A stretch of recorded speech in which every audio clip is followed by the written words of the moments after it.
Oi, gente, tudo bem? Sejam bem-vindos a mais um episódio de Uliessen no Ar. Hoje a gente vai falar sobre matemática. Eu sou a Karina Kliminick Sayeg, aluna do segundo ano do ensino médio, e a gente vai estar aqui com dois convidados, Fábio Fiuza e o Marcelo Cabral, e também a Alice, que vai estar conduzindo esse episódio junto comigo.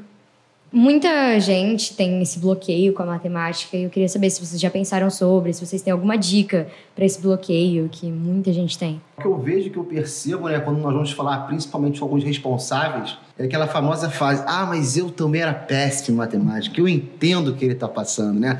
Ou seja, parece que já vem com uma chancela de que você pode ter um bloqueio em matemática e tudo bem, né? Mas já nesse tempo todo que eu já dou aula, o Cabral mais experiente do que eu, né, dá aula, leciona mais tempo, percebe o quanto a matemática mudou, quanto que a aula mudou, o quanto que a relação dos professores mudou, a forma como é cobrada, a forma do que é exigido, né? E hoje em dia eu entendo que esse bloqueio, né, essa palavra bloqueio, deveria ser entendido com dificuldade. Mas dificuldade em matemática eu tenho, o Cabral tem. Eu tenho várias questões de matemática que eu não sei fazer. Acho que o Cabral também tem várias dúvidas, né, Cabral? Uma coisa até interessante que você comentou quando a gente estava aqui naquele aquecimento, né, naquele bate-papo inicial, é que até nós, às vezes, nos deparamos com problemas que são difíceis, então que a gente isso aqui eu vou ter que pensar um pouquinho mais, né? Eu acho que nesse caso não chega a ser bem um bloqueio completamente, né? Eu associo mais o bloqueio ao sistema nervoso. Tipo, o aluno ficou nervoso, ele se deparou com um enunciado que ele não entendeu, com alguma coisa que ele não conseguiu, assim, internalizar, né? Um processo que ele não conseguiu internalizar, aí ele, bloqueia. Gente, agora eu vou sortear algumas perguntas que a gente recebeu.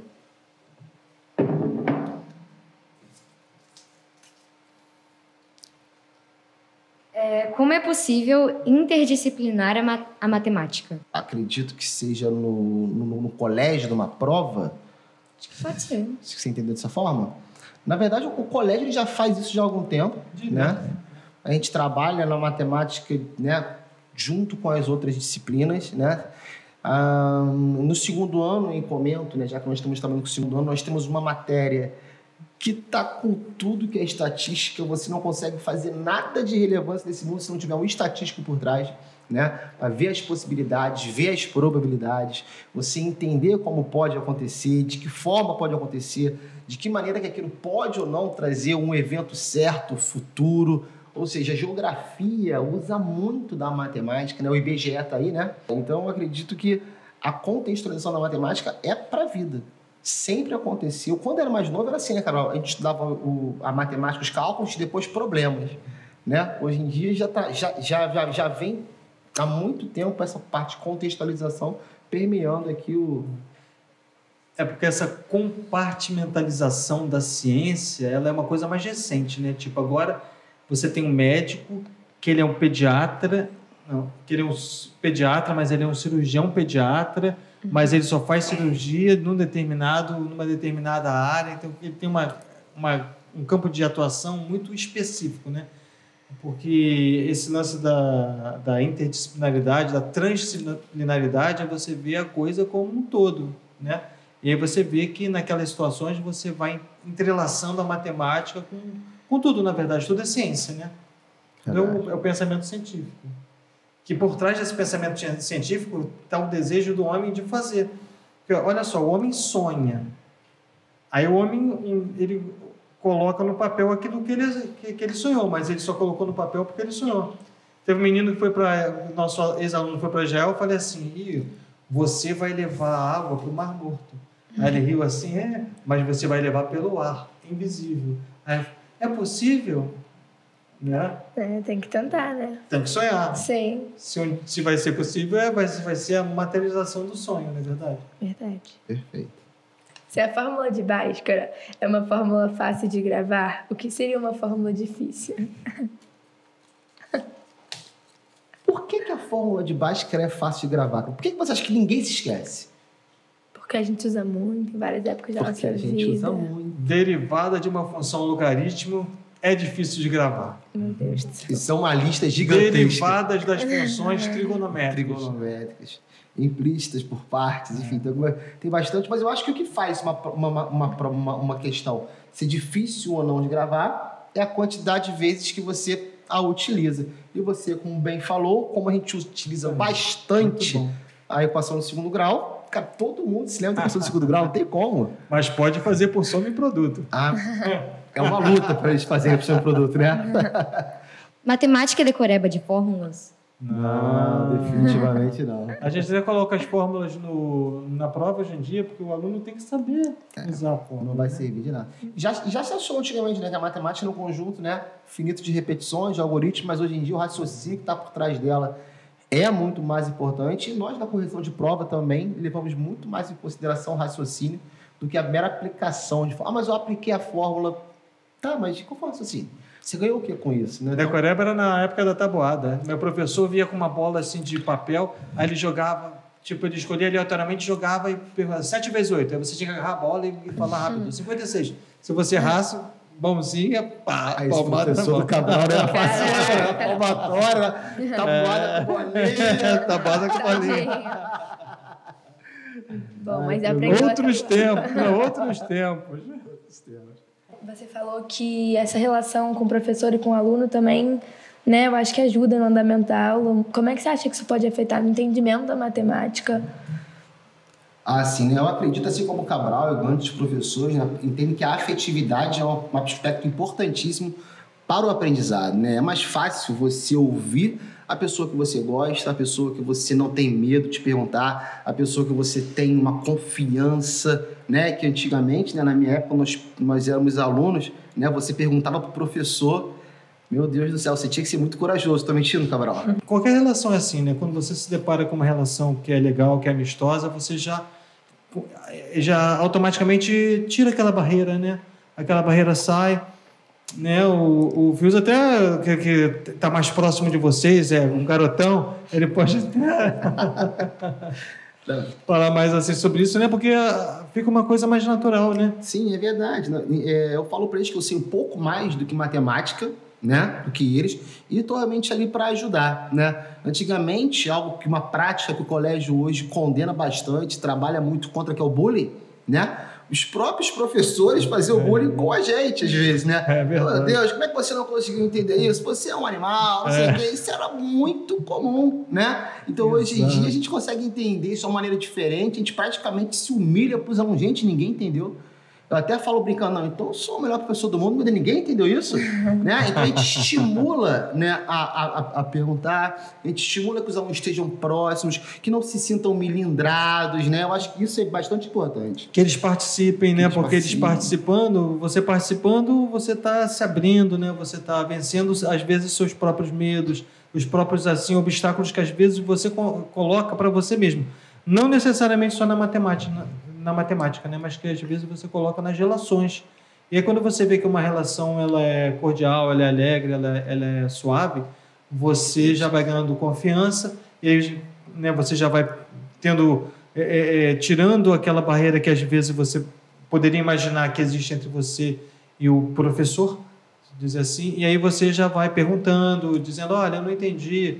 Vários alunos, né, que nem aconteceu aquele lance da projeção ortogonal na turma de vocês, que vocês bolaram com o celular uma iluminação em cima de objetos tridimensionais, e aquilo deu a ideia de projeção ortogonal, foi sensacional. Então, a gente acaba que vai se ajudando, né? Uma dúvida de um, chega a dúvida do outro também. Exatamente. Sim, muito bom. Então, vocês concordam que esse não gostar da matemática de muitas pessoas tem muito a ver com quem está ensinando e com o que já foi falado para essas pessoas? Eu acredito que existe uma aptidão, existe uma predisposição, né? Eu era muito mais afeito às áreas exatas, né? Eu não era tão afeito, repara que eu não estou usando o termo gostar, não era tão afeito a áreas humanas, por exemplo. Mas não significa que eu não gostasse ou que eu tivesse dificuldade. Eu acho que é comum as pessoas não gostarem de matemática. Nem todo mundo gosta do azul, nem todo mundo gosta do amarelo, nem todo mundo gosta do Flamengo. Cabral gosta do Botafogo, que ganhou do Flamengo, né? Parabéns! Parabéns! Eu tô aqui já meio incomodado com essa vitória. Mas eu acho que isso é comum. O que realmente sempre causa o espanto é a aversão à matemática, né? A aversão à matemática é complicada. Eu trabalho com meus alunos também o seguinte, gente, não é porque você é bom em matemática que você necessariamente vai tirar boas notas ou necessariamente vai conseguir entender e fazer todas as questões. É uma matéria realmente uma complexidade muito maior. Entendendo isso, que ela realmente tem suas peculiaridades, eu acho que o aluno vai conseguir se aproximar dela de uma maneira mais agradável do que essa repulsa que já foi, na verdade, um tabu, na verdade, um tabu que já foi criado. É que, na verdade, a matemática ela lida com o pensamento, né? E o pensamento é algo muito complexo, né? Às vezes o aluno ele acha que a matemática tem que... Ele pergunta assim, mas onde é que eu vou usar isso na minha vida?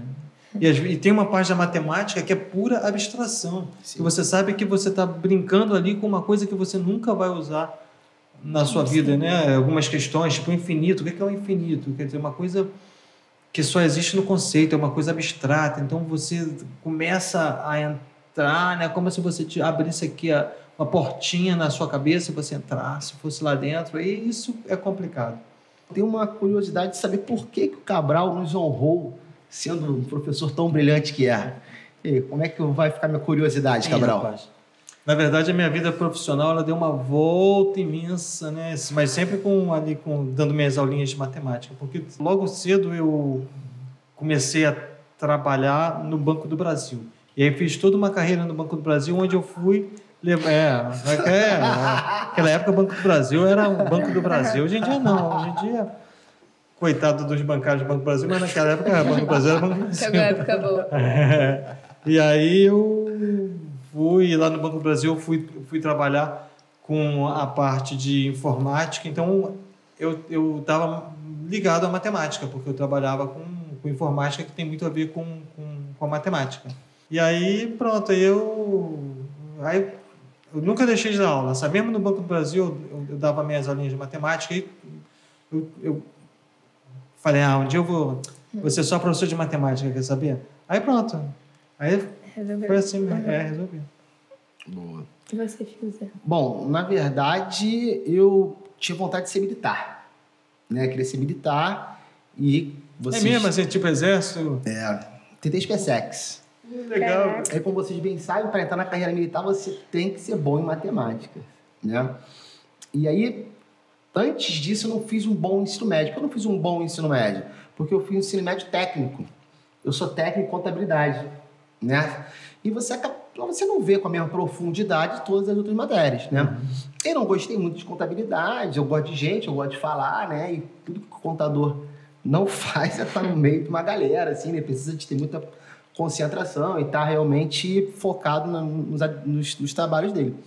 E aí me surgiu essa questão do militarismo, eu sempre quis desde pequenininho, aquela coisa de menino, brincar de polícia e ladrão, não sei o quê.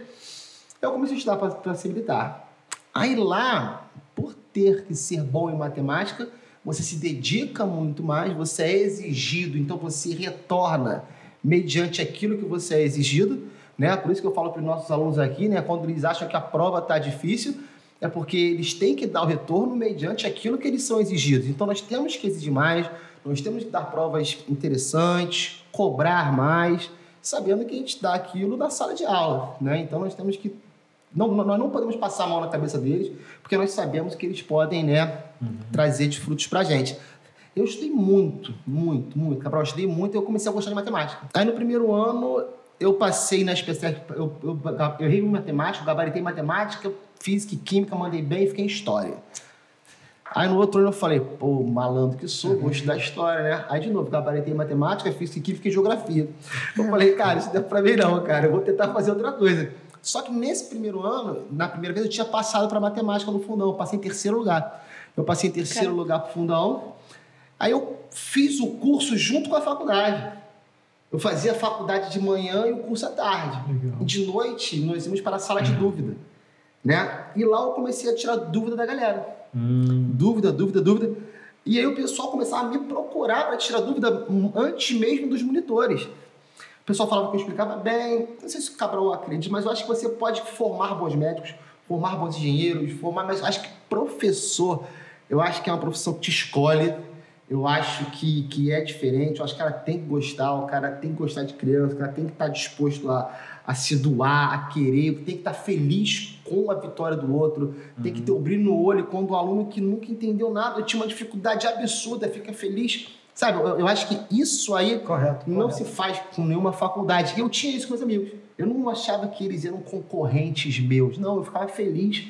E aí o curso começou a ver que eu explicava bem e... Aí te contratou lá. Aí eu fazia isso aqui, foi assim que eu fui. E aí, desde menino, aí dou aula aí desde profissionalmente, né?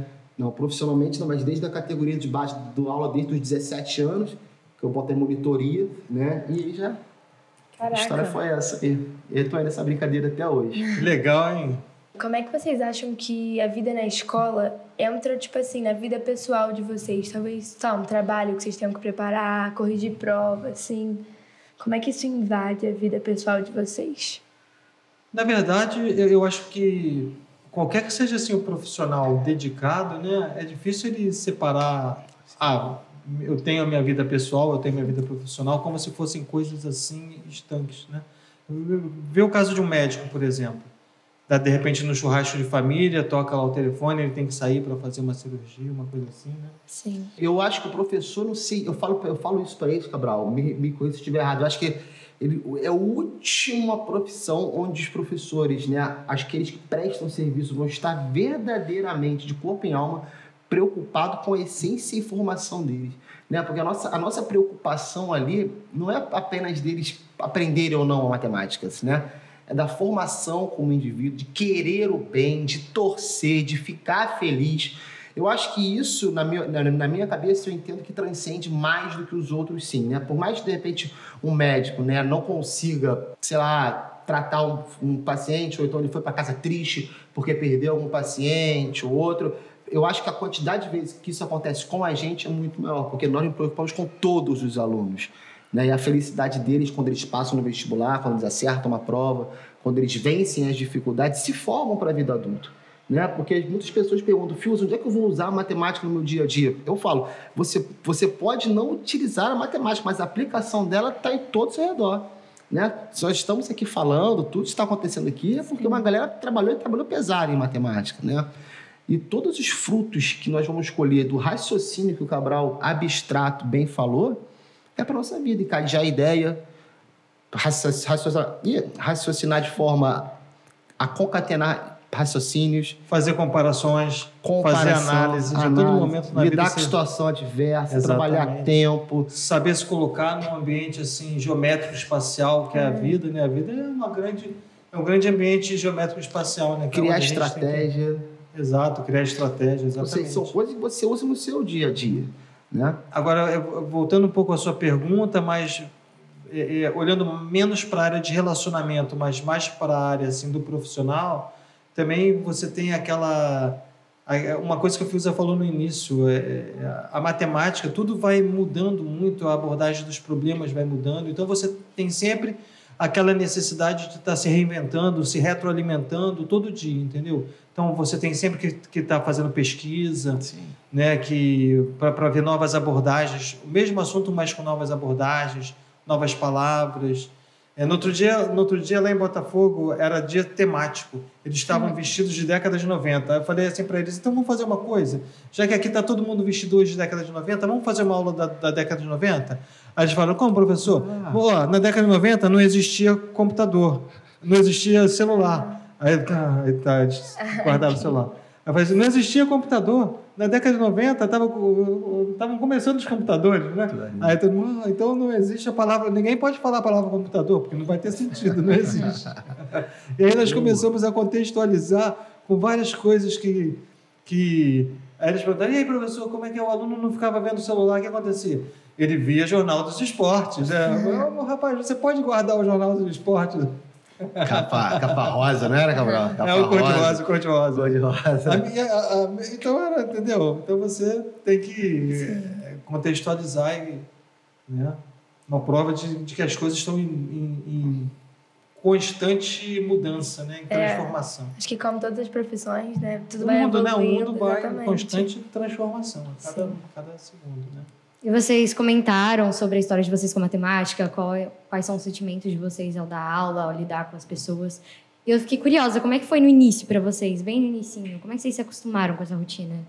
O meu começo dando aula foi em curso, né? Eu dei aula em curso. E a relação entre curso e colégio é muito diferente, né? Lá eu tenho um único objetivo, que é dar as ferramentas da maneira mais rápida, fácil e simples para o aluno conseguir passar numa prova. É muito mais fácil você arrumar um bom professor para um curso do que um bom professor para o colégio, né? Às vezes aqui os alunos no terceiro ano, às vezes, falam, pô, professor, você me explicou isso em 3 semanas no primeiro ano, tá dando isso para nenhuma aula no terceiro. Mas é porque no primeiro ano tinha muito mais preocupações a serem abordadas do que simplesmente dar uma fórmula e fazer com que você resolvesse rápido uma questão. E a matemática realmente não é só isso, é fazer você pensar, é você fazer entender as coisas. E aí, quando eu vim e saí desse meio, que era mais simples, né, que era do cursinho, para o colégio, eu senti uma diferença muito grande, né? Eu tive que me reinventar e saber que ser professor de matemática não se confunde com saber matemática, né? Eu acho que ser professor é uma coisa, você saber matemática é outra. Você saber passar isso de uma maneira que seja adequada aos alunos, né? A Karina sabe, às vezes eu falo, galera, eu poderia explicar isso aqui mais fácil, mas eu vou explicar mais difícil, porque é melhor. É melhor para você que eu explique isso mais difícil e o mais fácil fica realmente lá para o terceiro ano. Então, foram algumas mudanças que eu tive logo no comecinho, quando você perguntou, né, do sentimento. Isso foi o que mais me saltou aos olhos, que eu era cria do cursinho, e quando eu vim para o colégio, era totalmente diferente. Quando a gente começa, a gente é jovem, então a relação com o aluno que também é jovem é mais fácil, porque você tem um distanciamento menor de pensamento, de gosto, né? De coisas que você faz, né? Então era comum ir para festa, encontrar os alunos em festa, tal, porque era jovem naquela época, né? E aí, agora, na aula em si, muitas vezes a gente, começando, dava uma coisa assim, explicava de maneira bem complicada. Coisas que só depois a experiência vai nos fazendo ver maneiras mais simples de abordar a mesma questão, de tocar no mesmo ponto ali, né? Mas o início é legal por causa disso, porque você tem uma proximidade grande com os alunos. E depois o grande desafio é você tentar sempre se manter jovial. O colega trabalhou com a gente, a Edith, sempre falava isso. Não, eu não sou jovem, eu já tenho idade, mas eu sou jovial. Então, eu acho que a questão é essa. Você tentar se manter jovial, não criar uma distância tão grande, né? Que é para encurtar, para melhorar a questão do relacionamento, né? Perfeito. E vocês tinham algum medo, assim, no início de carreira? Tipo assim, quando vocês começaram a dar aula, algum aluno, assim, talvez que não respeitasse tanto? A questão não é respeitar, não. É que o aluno vê que você está meio inseguro, ele abre o livro e fica só. Vou fazer... A ideia dele é fazer uma pergunta para jogar aquela caixa de banana que é para o professor escorregar. Aí o moleque ficava lá só olhando assim. Mas, professor, você falou isso, mas olha aqui, assim. Entendeu? Uhum. Na verdade, meu maior medo é não conseguir fazer uma questão que o aluno perguntasse, né? Tem como fazer essa, tem como fazer aquela. Depois você vai ganhando mais experiência e acontecer isso, acaba ficando um pouco mais difícil. Mas o medo que eu tinha era de não agradar todo mundo. Eu queria agradar todo mundo, eu queria ajudar todo mundo, eu queria ser bom para todo mundo.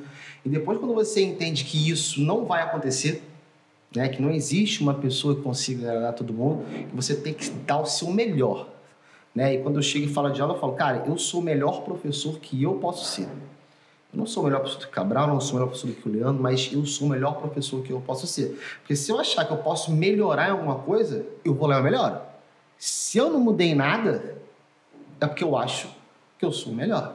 Né? Então eu vou mudando, vou melhorando, vou pegando dica com o Cabral, melhoro, pego uma coisa com o Leandro, mudo as minhas aulas baseado com as dicas deles, né? Vejo, cara, o Cabral explica isso de uma maneira melhor, o Leandro explica isso melhor, vou melhorando, vou ajustando, né? Então, o meu medo antigamente era esse. Hoje em dia, o meu medo dando aula é engraçado. Você tem algum medo, Cabral, dando aula? Estranho. Não, a gente vai vencendo isso, né? Eu acho que vai que nem você pensa um jogador no início de carreira, né? Imagina o moleque lá, 17 anos, entra em campo, com a camisa do Flamengo, Maracanã lotado.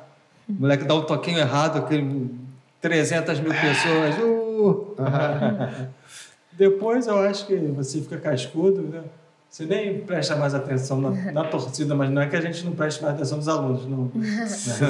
A gente trabalha... Na verdade, são os alunos que trabalham. Aí a gente já muda um pouquinho, aí bota os alunos para trabalhar, né? Isso. Os alunos aqui. Isso que é engraçado, bota os alunos para trabalhar. Às vezes eu falo, pessoal, vamos tentar fazer a questão? Dá 1 minuto e meio, Cabral. Eu não consegui. Gente, peraí.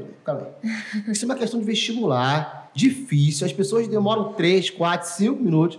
Isso com um terceiro. Vocês, em 1 minuto, já quer dizer que não conseguiu? Eu acho... Aí vai falar, gente, isso acontece com você também, Cabral. Em 2, 3 minutos você falou que não consegue fazer. Gente, calma. É porque eu acho que não quer ter o trabalho de pensar, de parar, de se concentrar. Não, e às vezes fica com medo de falar. Alguém quer ir ao quadro para fazer? Ninguém quer ir ao quadro para fazer. Alguém tem uma ideia? O moleque sabe fazer às vezes, mas ele fica com medo de se expor. Talvez esse impasse que é todo mundo, não todo mundo, mas muita gente tem com matemática, esse medo, tipo, dessa questão. Aí a gente olha e a gente fala, não vou conseguir fazer mesmo, pra que eu vou continuar tentando, né? Pô, ele já vai explicar depois, eu não vou conseguir fazer mesmo. Você vai explicar mesmo, não vou conseguir. É a lei do menor esforço, né? Se eu posso me esforçar menos, o aluno espera você fazer, mas é o que eu falo pra eles. Só de você tentar, você já tá na frente dos outros. Você está desenvolvendo o mecanismo, você está ganhando raciocínio, você está vendo a diversidade, né? Eu comparo com eles, é a mesma coisa, eu não falo assim, é a mesma coisa de chegar na academia e falar, pô, professor, hoje eu tô cansadão aí, faz um supino aí para mim, por favor. Tu não vai crescer, que vai crescer o cara. Então, se eu ficar fazendo a questão para você, tu não vai conseguir crescer, você tem que ralar. Você tem que pegar e forçar e tentar crescer, e às vezes é chato, às vezes é melhor você trocar uma ideia, você conversar. Então, essas peculiaridades e encantos da sala de aula que fazem a gente estar todo dia fazendo uma nova aula. Isso é engraçado, né, Cabral? Às vezes eu dou a mesma aula que Botafogo, as 2 séries de Botafogo, uma na Barra. Não é a mesma aula, a mesma matéria. O mesmo assunto. E a aula é sempre diferente. Com certeza, porque as pessoas são diferentes, a abordagem, surgem problemas interessantes num lugar que não surge no outro. É assim mesmo. Isso é que é o bom de dar aula, né? Você estar toda hora, né, aprendendo também com os alunos naquela troca constante, né? Eu fiquei bem curiosa ainda mais, porque eu gosto bastante da matéria. Eu fico me perguntando o que eu poderia fazer como profissão, assim. O que vocês dizem, assim, as melhores profissões? A matemática está presente em muita coisa, né? Você vê na engenharia, quanto de cálculo você tem na engenharia. Você vê na informática, quando você pega a tela de um computador, quando você pega a tela de um monitorzinho, você pega um monitor de um celular, ali você começa a associar com as matrizes, né? Você faz programação dentro da lógica matricial. E quando você pega uma empresa, pensa numa empresa como a Petrobras, por exemplo, que tem a necessidade de saber onde estão todos os equipamentos dela. Imagina quantos equipamentos, imagina quantas lâmpadas tem a Petrobras, né? Então, eles têm que fazer esse controle. Então, você é levado ao conceito de banco de dados, mais uma vez ao conceito de matriz. Então, por aí você vai vendo as inúmeras aplicações da matemática que às vezes você nem imagina. No outro dia, uma aluna me procurou, ela é fonoaudióloga, ela está começando a trabalhar com cabine audiométrica, teste de audiometria. Então, ela queria aula particular de logaritmo, porque tudo depende do logaritmo, uma escala logarítmica, e ela não lembrava de logaritmo. Percebeu? Aí ela falava, poxa, eu como fonoaudióloga, eu nunca imaginei que eu fosse usar matemática na minha vida, eu pensei que tivesse livro da matemática. Aqui no Citar América tem um médico fantástico chamado Dr. Roberto Piedade, que faz mapeamento cerebral. Aí ele falou para mim que o exame dele se baseia na matemática, se baseia na série de Fourier, mas que os alunos de medicina não gostam de matemática, então por isso não são bons na leitura do exame. Então, que ele gostaria de um aluno que gostasse de medicina, que gostasse de matemática, que seria o ajudante dele, que ele falou, para fazer a leitura do exame como ele quer. Então, você vê campos, né, tão variados onde a matemática... É verdade. É engraçado que quando eu era mais novo, né, e eu descobri esse gosto pela matemática, né, a minha mãe não soube, então naquela época não tinha tantas possibilidades quanto tem hoje em dia, né? para você ver como é que a matemática está no teu dia a dia de forma assim que você não consegue nem perceber. E, quando eu dou até mesmo análise combinatória, eu dei aquele problema para vocês, né, do menor caminho, mas eu não comentei, vou comentar agora. Ao vivo. Quando o lixeiro, por exemplo, ele vai passar nas ruas para poder ver que caminho que ele vai fazer, ele não pensa, hoje eu vou para a direita, eu vou pegar para a esquerda ali, eu vou fazer dessa maneira. Não, na verdade, quem faz esse caminho é o matemático, utilizando grafos, né, para ver qual é o menor caminho possível que ele vai poder fazer para poder, né, economizar. Então tem tudo quanto a aplicabilidade. Na estatística você tem matemática, você tem na engenharia, isso é clássico, né? Um mercado que está crescendo demais, agora o Brasil ainda está engatinhando, mas que é o mercado financeiro, isso é muita matemática, né? Ou seja, você falar que não faltam, na verdade, opções para o pessoal que gosta de ciências atuariais, é outra. Matemática aplicada na UFRJ tem, né, a biologia, matemática aplicada a finanças. E tem outro caso, biologia, finanças... Ciências atuariais é um curso à parte. Ciências atuariais, na época não se tinha esse conhecimento de ciências atuariais, é bem bacana também. Ou seja, você gosta de matemática, não é que você tem que ser professor de matemática, nem tão pouco engenheiro. Você tem uma quantidade hoje de TI, meu Deus do céu, não tem o que dizer, e outras profissões que vão ser desenvolvidas com a matemática, porque, na verdade, acho que é a quarta geração, né, de geografia, primeira geração, terceira, acho que é a quarta evolução, né? Deve ser só de geografia. Então, acho que a matemática é a mãe de tudo isso que está aí por trás. Ou seja, se você gosta de matemática, não vão faltar caminhos para você utilizar e saborear dessa ciência aí maravilhosa. Obrigada, gente. Foi isso. Esse foi o nosso episódio de matemática. Fiquem de olho nos próximos episódios. Obrigada, Fiuza. Obrigada, Cabral. Obrigada, Karina. Valeu, pessoal. Abraço. Valeu.